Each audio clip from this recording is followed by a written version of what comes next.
தினமொரு திருக்குறள்ல இன்னைக்கு நம்ம பார்க்க போற குறள் அறத்துப்பால்ல இருந்து இல்வாழ்க்கை எனும் அதிகாரத்துல இருக்க 47வது குறள். இயல்பினான் இல்வாழ்க்கை வாழ்பவன் என்பான் முயல்வாருள் எல்லாம் தலை.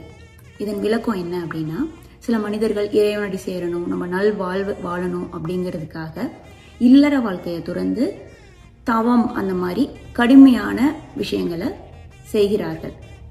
ஆனால் இல்லற வாழ்க்கையை பத்தி திருவள்ளுவர் உயர்வாக சொல்கிறார். என்ன சொல்கிறார் அப்படின்னா, ஒரு மனிதன் தன்னுடைய குழந்தை, மனைவி எல்லாரோடும் சேர்ந்து இல்லற வாழ்க்கையை மேற்கொண்டு சில அறநெறிகள், அதாவது அன்பு, பாசம், விருந்தோம்பல், மற்றவர்களுக்கு உதவுறது, இந்த மாதிரி செய்யும் போதுதான் அந்த கடுமையான தவம் புரிகிறவங்களை விட இல்லற வாழ்க்கையில இருந்து இது அனைத்தையும் செய்யும் மனிதன் மிக சிறந்தவனாக விளங்குகிறான். இததான் திருவள்ளுவர் குறள்ல சொல்றாரு. இயல்பினான் இல்வாழ்க்கை வாழ்பவன் என்பான் முயல்வாருள் எல்லாம் தலை.